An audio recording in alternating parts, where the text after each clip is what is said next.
Buongiorno, benvenuti col nuovo appuntamento di TV Notizie di oggi 2 dicembre, martedì. Le associazioni agrigentine, Lega Ambiente Rabat e Agrigento Punto a Capo denunciano fermate la dispersione idrica di migliaia di litri di acqua dal serbatoio di Rupatenea fino a via Papa Luciani ad Agrigento. Il servizio. Le associazioni Lega Ambiente Rabat e Agrigento Punto a Capo lanciano un appello per fermare la dispersione idrica dal serbatoio di Rupatenea ad Agrigento. In modo congiunto i rappresentanti delle due associazioni dichiarano: la comunità agrigentina manifesta crescente preoccupazione per la continua dispersione di migliaia di metri cubi di acqua potabile ogni giorno dalla zona della Rupatenea fino a via Papa Luciani. Tale situazione solleva interrogativi sull'origine dei debiti milionari con Siciliacque che risultano in aumento esponenziale rispetto al passato. La presidente di AICA, affermano i rappresentanti delle due associazioni, Danila Nobile, ha fornito una spiegazione tecnica che ci appare poco convincente per giustificare il flusso di acqua che da mesi interessa la via Papa Luciani. Secondo la Presidente si tratterebbe di un normale sovrappieno che obbligherebbe il gestore AICA a versare su strada diverse decine di litri al secondo per lunghi periodi. Tuttavia riteniamo che questa posizione sollevi legittime perplessità. Qualora vi fosse effettivamente un surplus di acqua fornita da Siciliacque ai serbatoi comunali, il gestore avrebbe la possibilità di incrementare la distribuzione ai cittadini o di richiedere una riduzione delle portate a Siciliacque. La scelta di disperdere costantemente nelle campagne acqua potabile acquistata a tariffe elevate non sembra rientrare tra le opzioni giustificate da criteri di buona gestione.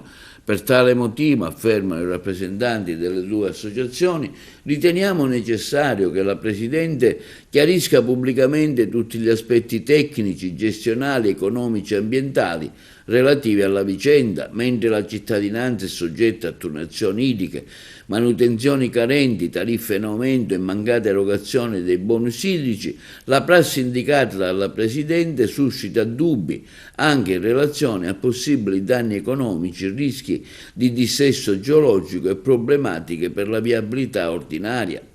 Tutto questo è inaccettabile. Inoltre chiediamo al Presidente della Regione Schifani e all'assessore Savarino, alla Giunta e al Parlamento regionale impegnati in questi giorni nella deliberazione di prestiti per la copertura dei debiti, di valutare attentamente se tali debiti siano parzialmente attribuibili alle modalità di gestione del servizio idrico attualmente adottate. Infine concludono i rappresentanti delle due associazioni. La Presidente AICA è invitata a rettificare con chiarezza le sue prime dichiarazioni, illustrando ai cittadini lo stato reale della situazione e quali accorgimenti tecnici intende adottare per prevenire ulteriori dispersioni di acqua potabile, limitando i danni al servizio idrico, alle finanze del gestore e all'ambiente. Siciliacque ha sospeso la procedura di riduzione dell'erogazione idrica nei confronti di AICA. La comunicazione è arrivata a Palazzo d'Orleans dall'amministratore delegato e dal presidente della società Stefano Mereo e Salvatore Castrovinci.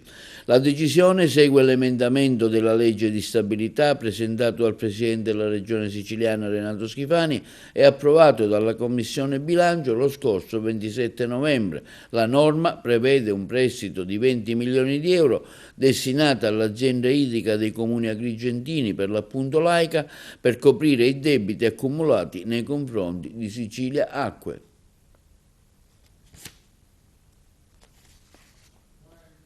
Circa 7 milioni di euro agli enti in dissesto finanziario. Nelle province di Agrigento, i comuni di Canicattì, Favara e Licata, fondi anche per i consorzi per i beni confiscati. Il servizio.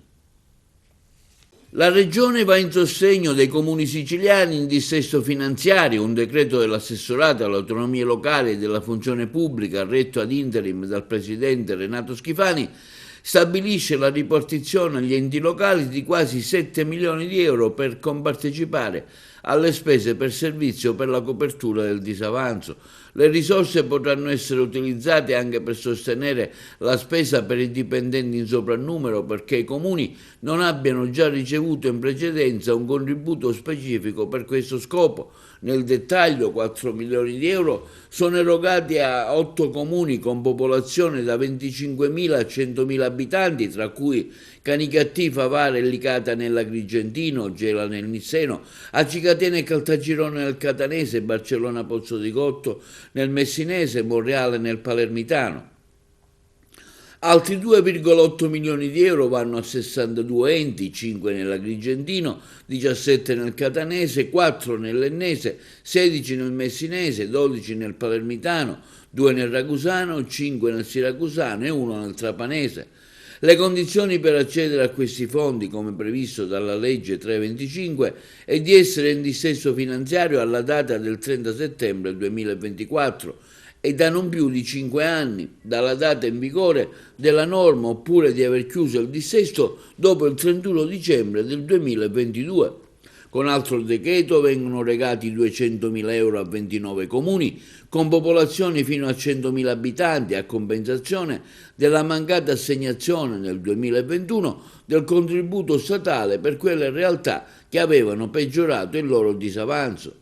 Quindi, al termine, l'assessorato ha emanato un ulteriore avviso rivolto ai consorzi dei comuni che si occupano della gestione e della valorizzazione dei beni confiscati alla criminalità organizzata per sostenerne le attività. La dotazione finanziaria è di 150.000 euro. Milioni di viaggiatori sui treni da oggi hanno uno strumento in più per la loro sicurezza. L'applicazione U-Poll della Polizia di Stato infatti estende le sue funzionalità per chi viaggia in treno e per coloro che si trovano nelle stazioni.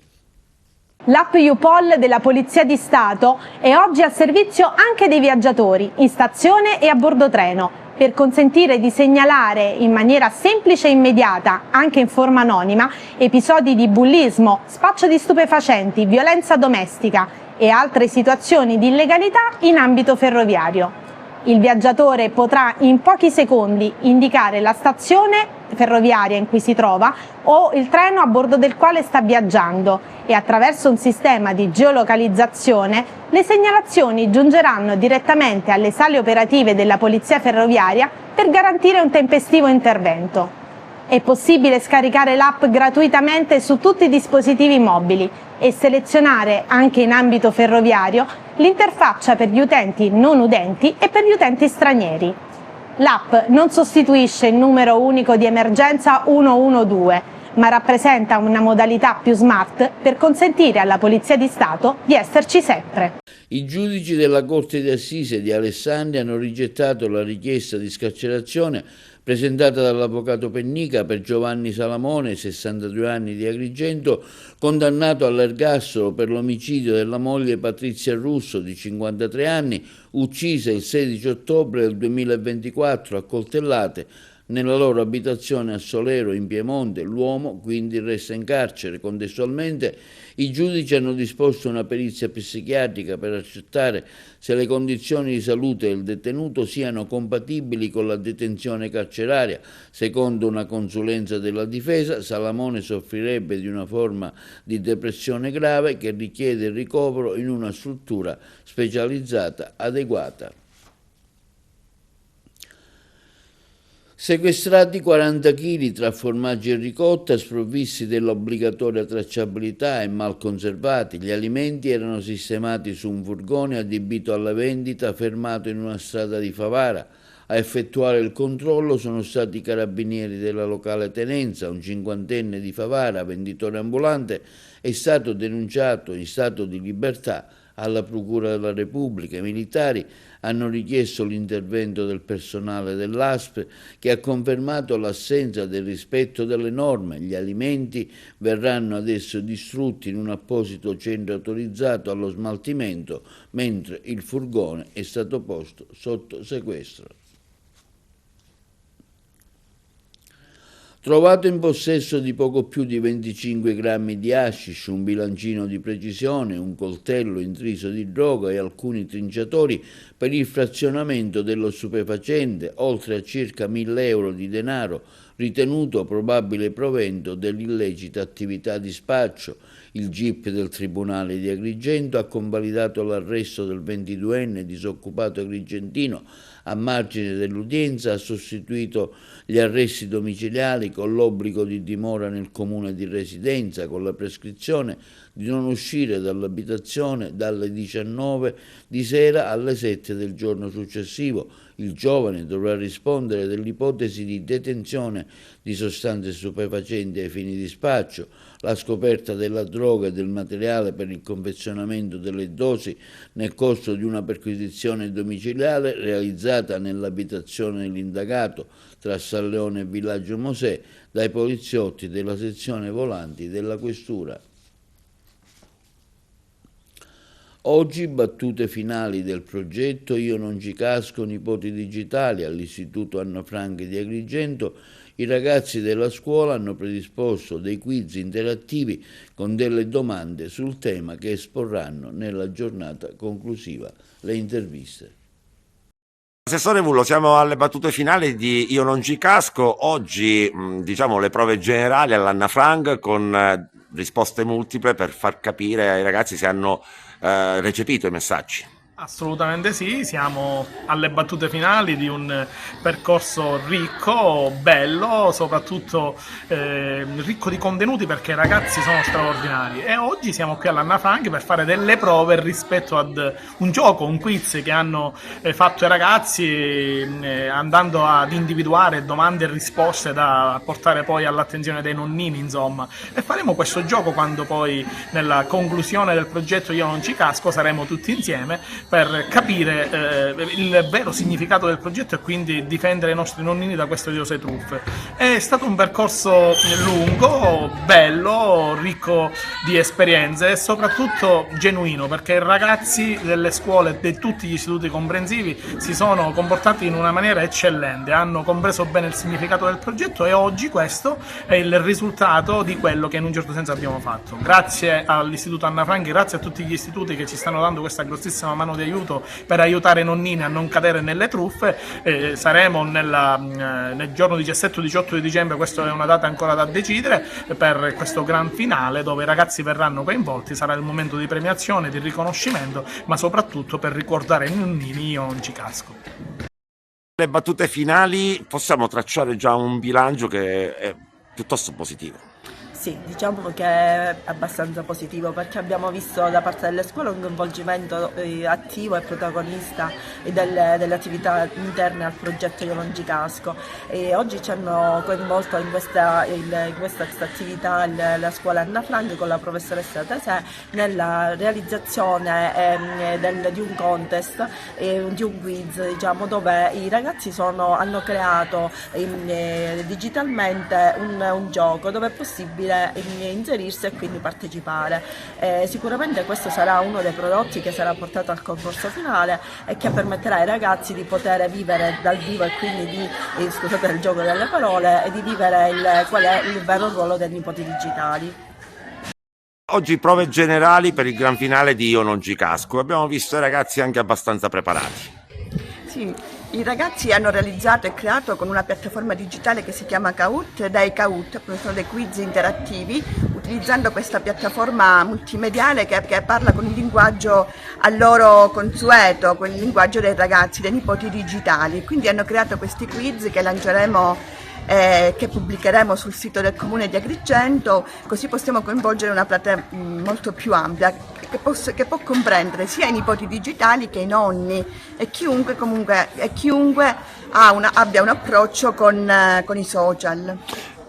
Che idea si è fatta della preparazione dei ragazzi? I ragazzi sono preparatissimi perché parlare a loro con il loro linguaggio riusciamo ad avere degli obiettivi mirati e siamo veramente soddisfatti della loro preparazione. Posso anche dire che ci superano, perché creare un quiz interattivo presuppone un'attività di ricerca, di approfondimento, della creazione, scelta dei colori, scelta delle immagini, sintesi, per cui è una modalità learning by doing, imparare facendo, che è assolutamente completa. Al via oggi il 62esimo convegno internazionale di studi pirandelliani presso il centro congressi Saracen dell'Isola delle Femmine, focus su Marta Abba, la pittrice legata al maestro negli anni '20.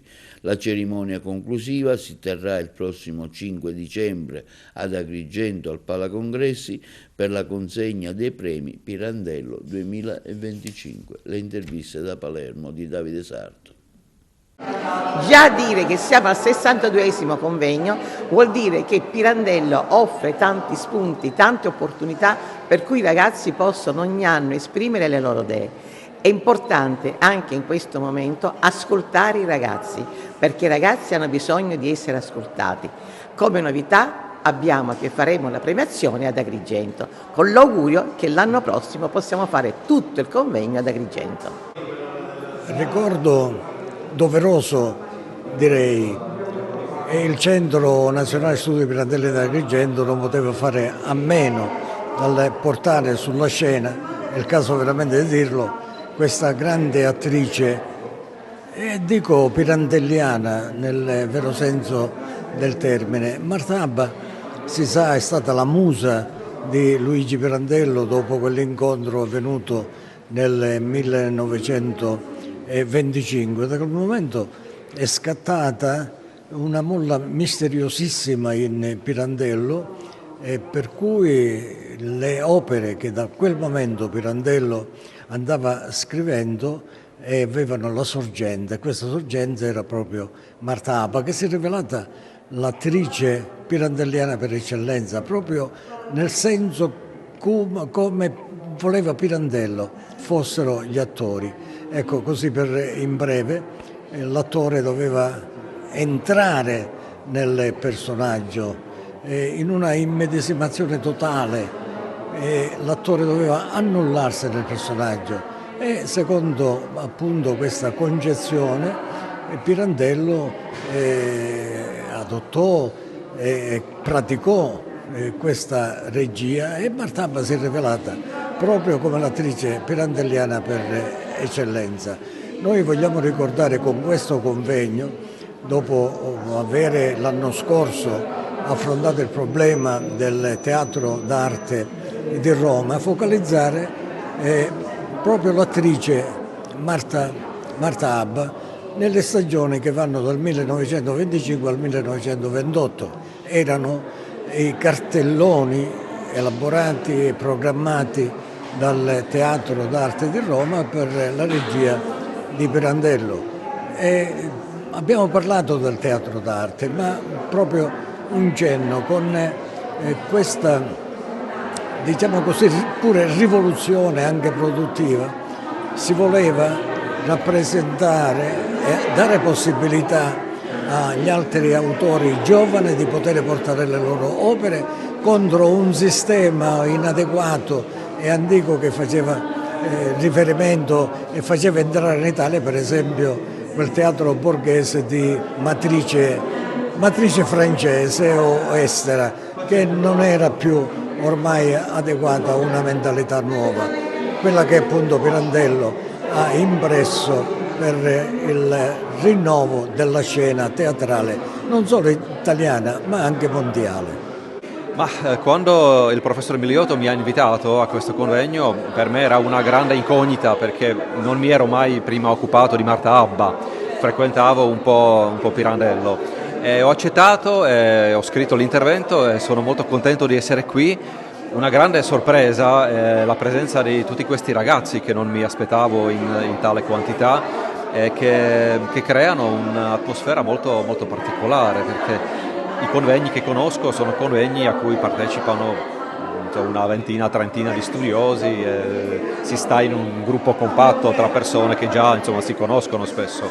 Adesso la cosa veramente molto particolare è questa presenza massiccia di ragazzi che si impegnano a scrivere, preparare, riflettere su Pirandello e questo dona molto a questo convegno. Al centro di questo importante convegno di studi pirandelliani il ricordo di Marta Abba. Quanto è importante per i giovani studenti?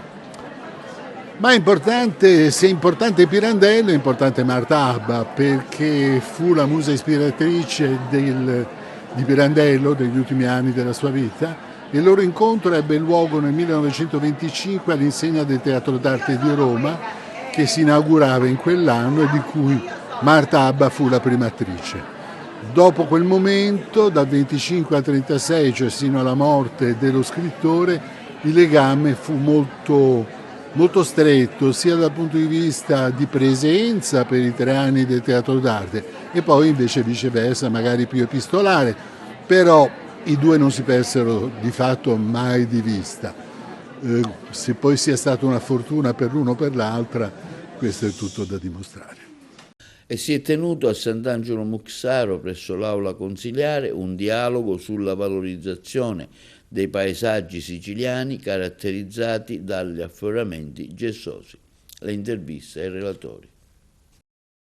Stasera siamo qui nel nostro palazzo municipale, nella sala consiliare del comandante, intitolata al comandante Luigi Barba, per un evento importantissimo legato a Capitale della Cultura Agrigento 2025. Stiamo per parlare con professionisti dell'Università di Palermo, operatori, Legambiente, dell'istituzione della Via Siciliana dei Gessi. Sant'Angelo Muxaro si trova, come noto, nella zona gessoso-solfifera della Sicilia.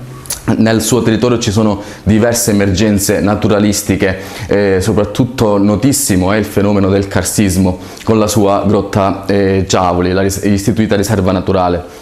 Quindi un momento importante per l'amministrazione e per la comunità, che può lanciare un nuovo percorso di studio e approfondimento sul fenomeno geologico, ma anche un percorso naturalistico di promozione del territorio. Un percorso importante che porterà a un turismo consapevole, è quello soprattutto della promozione di un territorio che ha tanto da dire, sia a livello archeologico, ma appunto parlando di gessi dal punto di vista naturalistico. Quindi per noi come amministrazione e come comunità un momento importante per il rilancio. Allora, oggi siamo a Sant'Angelo Muxaro per un appuntamento importante alla Via Siciliana dei Gessi, qualcosa che a Sant'Angelo ce lo sentiamo dentro ormai da sempre, perché anche quello che facciamo oggi, anche io, Val di Gamma, in termini turistici, parte da lì, parte da un percorso che è venuto fuori dai gessi, quando si è raccontata la prima Sant'Angelo dal punto di vista geologico e quindi tutto quello che è stato il karsismo dell'entroterra agrigentino. Le nostre escursioni spesso e volentieri passano negli ultimi anni anche da momenti di speleologia aperto anche a turisti che non sono proprio addentro a tante tecniche, grazie anche alla presenza di Legambiente che asseconda molto delle nostre giornate con gli ospiti. È sicuramente un settore che vorremmo approfondire con la collaborazione del gruppo speleo locale e di Legambiente, perché la fruizione anche sotto a volte diventa più bella che sopra. Il visitatore che si trova a passare in questa parte della Sicilia ha la possibilità di fare passeggiate sui gessi e nei gessi. Ci troviamo infatti in un'area in cui si concentrano la maggior parte dei depositi evaporitici siciliani. Nel caso di Sant'Angelo la roccia più comune è la roccia gessosa. La roccia gessosa si presenta molto karstificata e questo ha fatto sì che qui nel territorio di Sant'Angelo si siano formate numerose cavità naturali. Ma passeggiare sui gessi permette anche di vedere quelle sculture naturali che sono i carren, che si sono formate dall'azione dell'acqua che scivola sulle rocce gessose. schistose. Si tratta praticamente di contesti ancora integri dal punto di vista paesaggistico, dove l'archeologia si mescola alle valenze naturalistiche che sono presenti sia nella flora che nella fauna e naturalmente nella geologia. Chi vuole fare un'esperienza speleologica qui a Sant'Angelo Muxaro trova praticamente tutte le fasce della speleologia, dal neofita ai più esperti. Esistono infatti anche cavità che si sviluppano in verticale e che consentono praticamente di fare delle esperienze veramente importanti. Esiste anche la possibilità di fare la speleologia subacquea al vallone del Ponte. Si è concluso con successo il progetto Sorriso, un'iniziativa di raccolta solidale promossa dal Club Innerwell di Agrigento in collaborazione con i club Rotary, Rotaract e Interact di Agrigento. L'evento si è svolto presso il supermercato Conad all'interno del centro commerciale della Città dei Templi. Grazie alla disponibilità del centro, tutti i volontari dei 4 club service hanno raccolto generi di prima necessità destinati a portare un aiuto concreto alle famiglie e ai bambini in difficoltà. Grazie ai volti anonimi ma infinitamente generosi, ha dichiarato la presidente dell'Innerwell Patrizia Di Giovanni Vitellaro, questa raccolta è diventata grande, più di quanto si potesse immaginare. Lo stesso giorno, con il cuore colmo di gioia, abbiamo consegnato tutto ciò che è stato raccolto a 2 realtà che ogni giorno offrono sostegno con grande impegno, il CAV, Centro Aiuta alla Vita, la parrocchia di Villa Seta, nella certezza che questa energia buona continui a circolare, a fare strada, a creare legami, perché insieme si può sempre fare la differenza. A Palermo, Consiglio regionale della UIL Sicilia, dal sindacato un appello al governo regionale per scelte chiare sul futuro dell'isola e investimenti reali. Ce ne parlano meglio i colleghi di Palermo. Con questo Consiglio generale si avvia la stagione congressuale, sarà un percorso di confronto su temi importanti per la nostra isola, lavoro, pensioni, sviluppo in genere, welfare. Noi saremo sempre pronti ad affrontare ogni tipo di vertenza. Il lavoro che diventa sempre più povero, per i pensionati che non riescono ad arrivare a fine mese, una povertà che aumenta. Chiediamo che si investa su infrastrutture che servono, non ci servono cattedrali nel deserto, quindi occorre ripristinare tutte quelle strade provinciali che sono diventate delle vere e proprie traziere, le scuole che sono fatiscenti. Occorre che si investa anche su tutto quello che è legato alla mobilità, sui porti, sugli aeroporti. Bisogna potenziare quello che abbiamo e investire su quello che manca.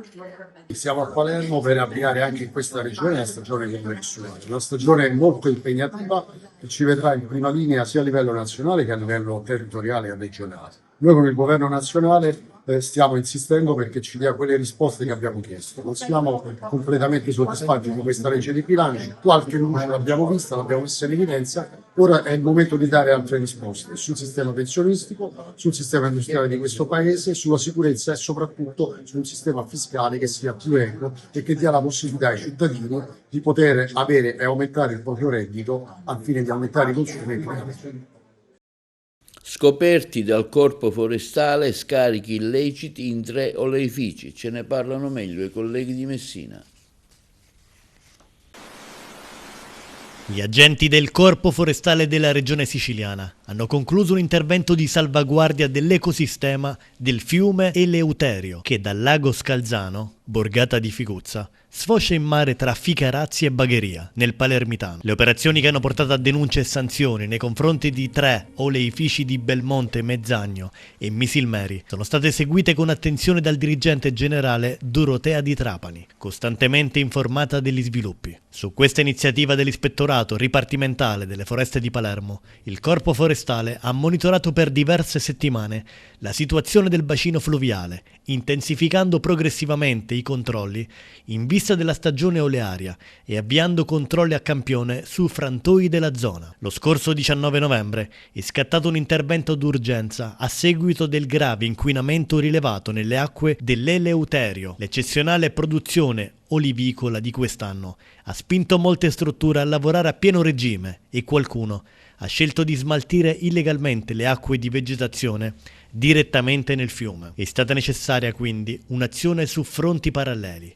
Il personale dei distaccamenti forestali di Bagheria, Piana degli Albanesi e Ficuzza, assieme ad altre forze di polizia, ha operato simultaneamente per salvare la fauna fluviale. Centinaia di esemplari, pesci, anguille e altre specie sono stati recuperati e rilasciati in acque più salubri. La mobilitazione sui social da parte dei cittadini ha generato una pressione mediatica che ha bloccato ulteriori sversamenti illeciti. Inoltre si è proceduto a intensificare i controlli. Ispezione a tappeto sui frantoi di Misilmeri e Belmonte Mezzagno hanno portato all'individuazione dei responsabili. L'operazione si è conclusa con provvedimenti nei confronti di 3 oleifici. A Belmonte Mezzagno, l'amministratrice di un'azienda in centro è stata denunciata con l'accusa di aver riversato le acque di vegetazione direttamente nella fognatura comunale, mentre il proprietario di un oleificio in periferia è stato sanzionato per scarico in sito autorizzato, ma senza adeguata distribuzione e incorporazione delle sostanze nei terreni. A Misilmeri un 74enne proprietario di un oleificio del centro è stato denunciato per smaltimento in località Bizzolelli, in sito non autorizzato. Le acque venivano scaricate in una pozza di circa 200 metri quadrati, priva di impermeabilizzazione e copertura, causando infiltrazioni nel terreno, compromissione delle falde acquifere e fenomeni di ruscellamento. I controlli del Corpo Forestale della Regione, che ringrazio per l'impegno quotidiano in difesa del territorio, proseguiranno serrati per tutta la stagione olearia, afferma l'assessore regionale al territorio e ambiente Giusy Savarino. Sono programmati ulteriori sopralluoghi con funzionari dell'ARPA per garantire il rispetto delle normative ambientali e tutelare l'ecosistema fluviale. La costante presenza del Corpo Forestale ha l'obiettivo di promuovere comportamenti più responsabili da parte degli operatori del settore per la salvaguardia dell'ambiente. Si precisa che per gli indagati vale il principio di non colpevolezza fino ad eventuale sentenza definitiva di condanna. Linea alla regia per la pubblicità. A Palermo, presso l'Eurostar Central Palace, esperti di medicina, ricercatori e specialisti di tecnologia si sono riuniti per un convegno dedicato alle malattie metaboliche e al ruolo sempre più centrale dell'intelligenza artificiale nella diagnosi e nella cura. I colleghi di Palermo. Oggi un congresso per parlare di malattie metaboliche con nuove frontiere tra epigenetica e intelligenza artificiale. Quali saranno, professori, i focus principali delle 2 giornate? Allora, i focus principali sono, come dice il titolo stesso, l'epigenetica e soprattutto l'intelligenza artificiale, molto utile in questo momento, indispensabile nel campo della biomedicina. Nel campo, per esempio, degli studi tipogenetici, l'intelligenza artificiale sta giocando un ruolo veramente fondamentale per comprendere meglio alcuni meccanismi oggi ignoti sulla regolazione, fondamentale per conoscere bene i meccanismi della vita. E poi, nel caso specifico, oggi cercheremo di capire come l'intelligenza artificiale ci potrà aiutare nel campo delle malattie da accumulo lisosomiale. Molto brevemente, non faremo un seminario su questo. Le malattie da accumulo lisosomiale sono delle malattie che si occupano di accumulo, nel senso che lei nelle sue cellule ha delle sostanze che devono essere eliminate, riutilizzate, riciclate. Per questo esistono degli enzimi.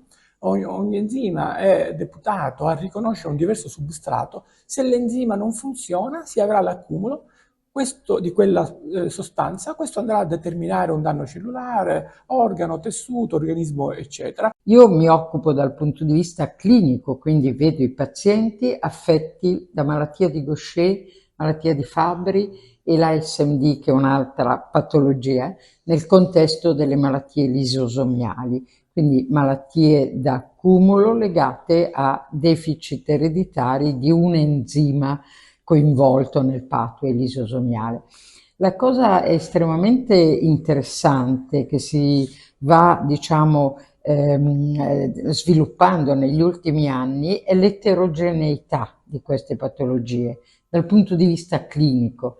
A parità di difetto genetico, ci sono diverse espressioni della malattia, a volte addirittura nel contesto della stessa famiglia.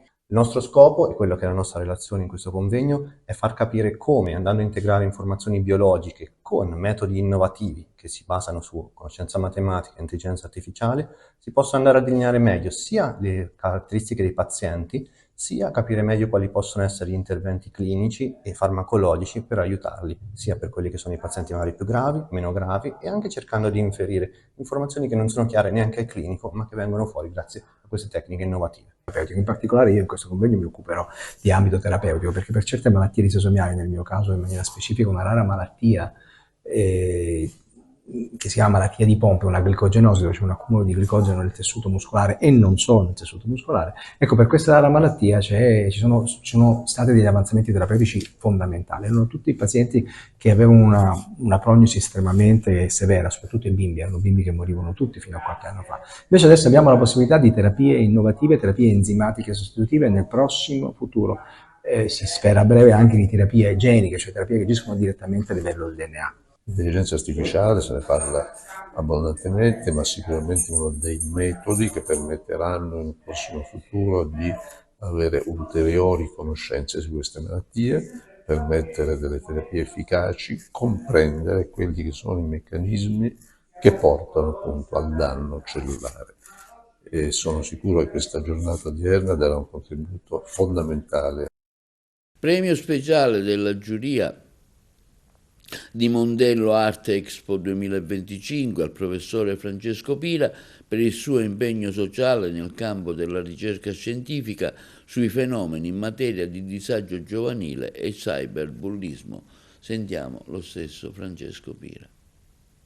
Ricevere un premio per l'impegno nella ricerca e nella divulgazione di quello che sta accadendo rispetto ai disagi giovanili è sicuramente qualcosa che mi riempie di gioia e mi riempie di orgoglio, perché significa che la giuria del premio internazionale Mondello Expo 2025 ha compreso anche quelli che sono gli sforzi necessari oggi per far passare alcuni messaggi che riguardano l'emergenza educativa, che sono importantissimi per la nostra società. Quindi io sono particolarmente grato per una motivazione che mi spinge a lavorare ancora con impegno, con abnegazione, perché c'è bisogno oggi che ognuno di noi faccia la propria parte contro la deresponsabilizzazione.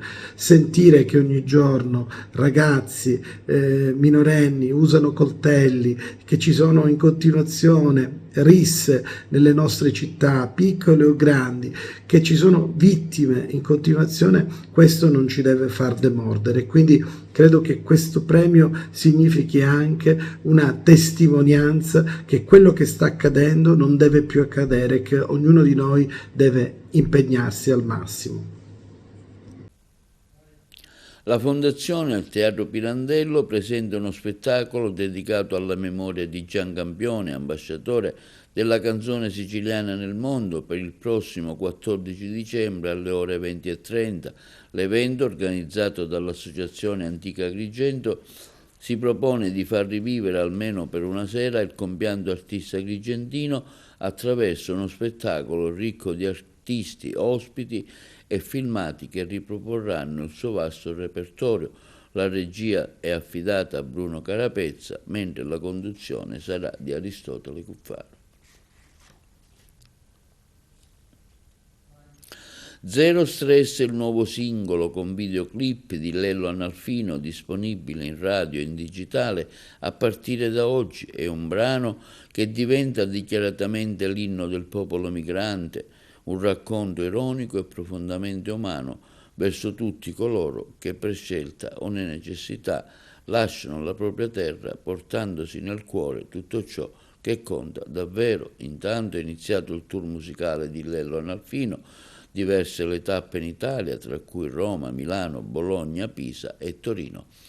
Vi proponiamo il video di Lello Analfino.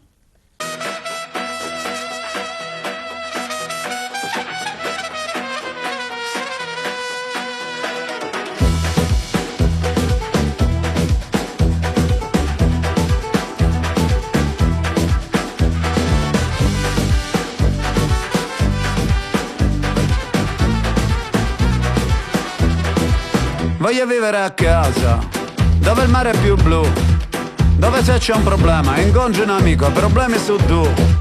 Quando scendo per strada, guardo in faccia la gente che sorride e beffarda, ridendo, mi dà del perdente.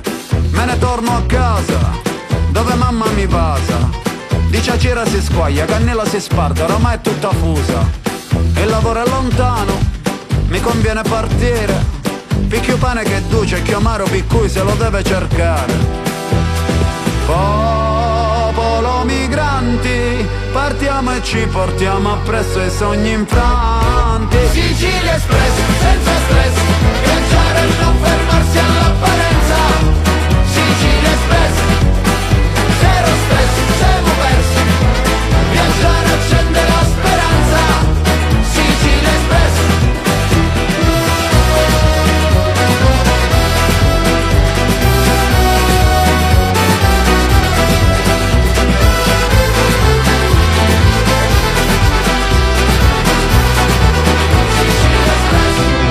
Pendolare del mondo, faccio andata e ritorno. La mia vita la passa incontrando chi parte e ritorna cantando. Mi confondo tra i sogni di chi spera che passa, chi sta freve di casa, di mare, di terra e di gente che è pazza. Me ne ritorno a casa per la via che conosco, perché se non mi ammazza la strada del lavoro ti giuro non parto. E mi fermo a pregare qualche Dio che capisca che non passerà mai questa voglia di sole, di mare e di guai. Noi col fuoco dentro, quando ci riconosci nasce il sentimento. Sicilia Express, senza stress, viaggiare e non fermarsi all'apparenza. Sicilia Express, zero stress, siamo persi, viaggiare accende la speranza. Sicilia Express.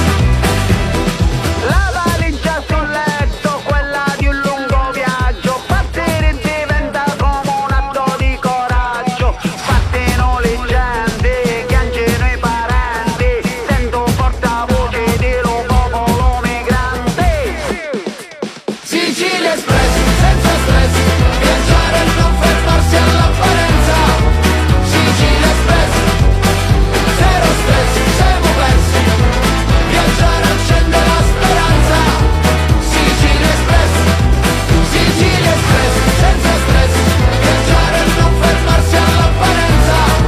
Sicilia Express, zero stress, siamo persi, viaggiare accende la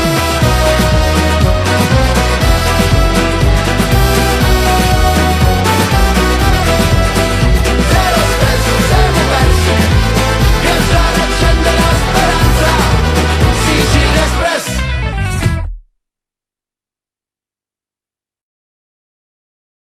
Sicilia Express, senza stress, viaggiare e non fermarsi all'apparenza. Sicilia Express, zero stress, siamo persi, viaggiare accende la speranza. Sicilia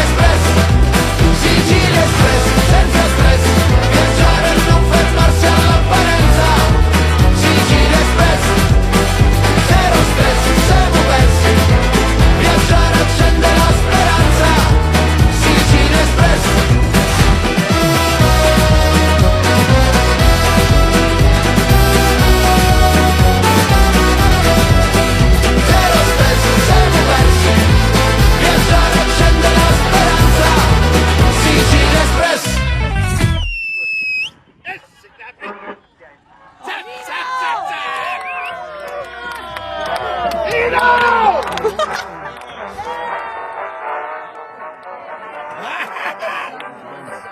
Hai mangiato? Prezzo. Donami un pezzetto tovagliolo. Cosa gioco? Bravo, faccio io che mi affare un tovagliolo. Che mi faccia tanta! Venuta di mangiare, andiamo a pigliare un caffè al bar, quindi sicuro, allora che stare!